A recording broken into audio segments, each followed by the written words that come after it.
안녕하세요. 청강TV의 김인숙입니다. 인생의 불청객은 누구인가? 고독과 외로움에 대한 인생 문장을 시작합니다. 좋아요와 구독 버튼을 부탁합니다. 함석헌 님의 시입니다. 그대 그런 사람을 가졌는가? 만릴길 나서는 길, 처자를 내맡기며 마음 놓고 갈 만한 사람, 그 사람을 그대는 가졌는가? 온 세상이 다 나를 버려 마음이 외로울 때에도 저 맘이야 하고 믿어지는 그 사람을 그대는 가졌는가? 탔던 배 꺼지는 시간 구명대 서로 사양하며 너만은 제발 살아다오 할 그 사람은 그대는 가졌는가? 불의 사형장에서 다 죽어도 너희 세상 빛을 위해 저만은 살려두거라 일러줄 그 사람은 그대는 가졌는가? 잊지 못할 이 세상을 놓고 떠나려 할 때 저 하나 있으니 하며 빙긋이 웃고 눈을 감을 그 사람을 그대는 가졌는가? 온 세상의 찬성보다도 아니 하고 가만히 머리 흔들 그 한 생각에 알뜰한 유혹을 물리치게 하는 그 사람을 그대는 가졌는가? 칼 로저스는 현대인의 고독이라는 책에서 고독을 두 가지로 설명합니다. 하나는 자기 자신으로부터 소외된 상태라고 합니다. 자신으로부터 소외된다는 것은 결국 자기를 미워한다는 것이죠. 다른 하나의 고독이란 자신을 내어줄 만한 상대가 없는 상태를 말하지요. 타인에게 자신을 내어놓지 못하는 것은 불신과 불안 때문이죠. 이러한 고독이 자기 자신에게 공격이 갈 경우에는 극심하면 자살이라는 형태로도 나타납니다. 또 타인에게 공격이 갈 경우엔 과격한 사회적 파괴로 표출됩니다. 로저스 박사의 의견대로라면 이러한 자기만의 고독한 방에 갇혀있는 사람들이 헤어나오는 방법은 자신에 대한 존엄성을 가져야 한다고 합니다. 그리고 남에게 자신을 꾸밈없이 내어놓는 믿음을 가져야 한다고도 했습니다. 무엇보다도 중요한 것은 하나님 앞에 나아가 신앙심을 가질 때 자신을 존중할 수 있고 이웃을 사랑할 수 있는 길이 열린다는 것입니다. 폴 틸리히는 외로움이란 혼자 있는 고통을 표현하기 위한 말이고 고독이란 혼자 있는 즐거움을 표현하기 위한 말이다라고 했습니다. 정신과 의사인 이시영 박사는 다음과 같이 말했죠. 고독한 사람은 우울합니다. 대개 고독한 사람은 우울증에 빠지기 쉽다고 합니다. 우울한 사람은 사람을 만나도 선별적이고 사람을 까다롭게 평가합니다. 인간은 평소에 고독력을 길러야 합니다.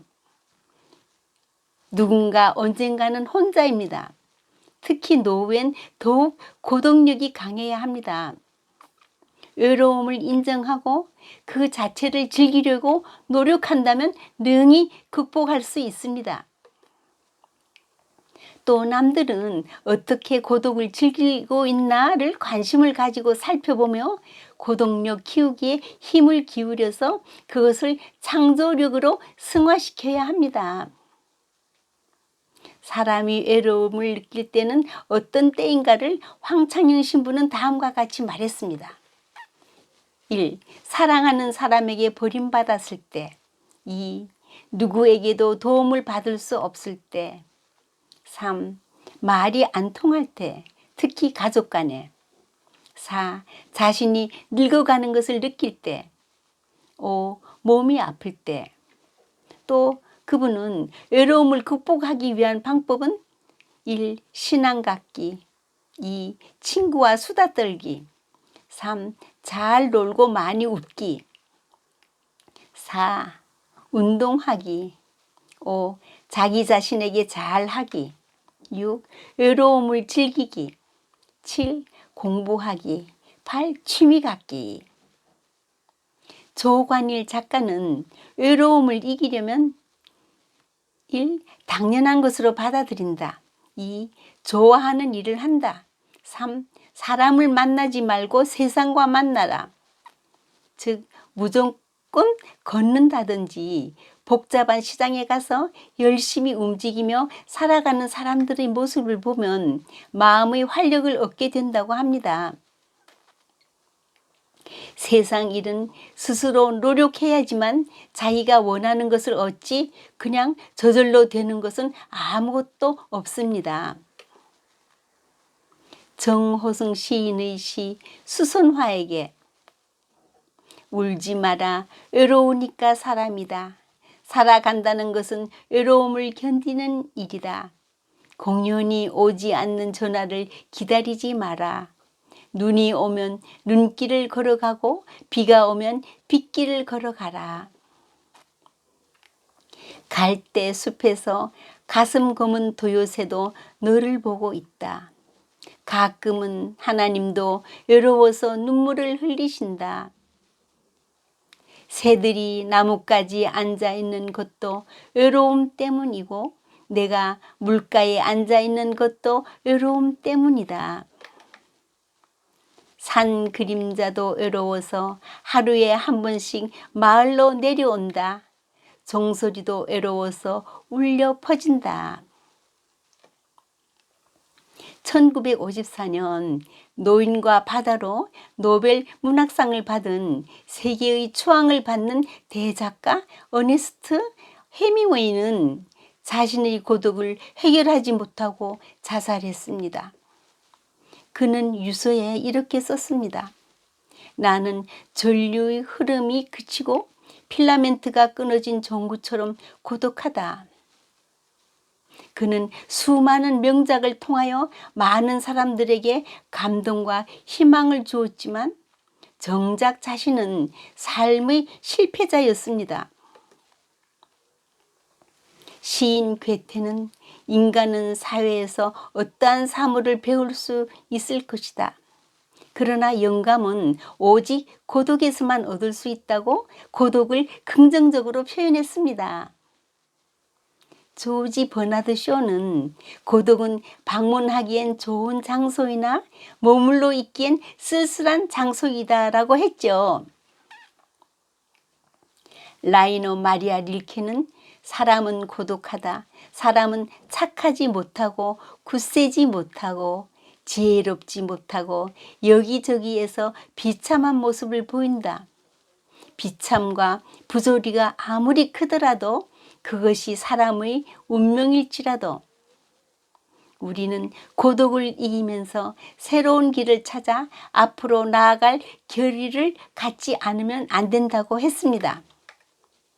그는 나의 신성한 고독이요라는 시에서 잠깐 정원처럼 너는 풍요롭고 맑고 넓다. 나의 신성한 고독이여 그 앞에서 갖가지 소망이 기다리고 있는 황금의 문들을 굳게 잠가 두렴. 조병화 시인의 시 고독하다는 것은 아직도 나에게 소망이 남아있다는 거다. 소망이 남아있다는 것은 아직도 나에게 삶이 남아있다는 거다. 삶이 남아있다는 것은 아직도 나에게 그리움이 남아있다는 거다. 그리움이 남아있다는 것은 보이지 않는 곳에 아직도 너를 가지고 있다는 거다. 이렇게 저렇게 생각을 해보아도 어린 시절의 마당보다 좁은 이 세상, 인간의 자리, 부질없는 자리, 가리울 곳 없는 회오리 들판. 아, 고독하다는 것은 아직도 나에게 소망이 남아있다는 거요. 소망이 남아있다는 것은 나에게 삶이 남아있다는 거요. 삶이 남아있다는 것은 아직도 나에게 그리움이 남아있다는 거요. 그리움이 남아있다는 것은 보이지 않는 곳에 아직도 너를 가지고 있다는 거다. 감사합니다.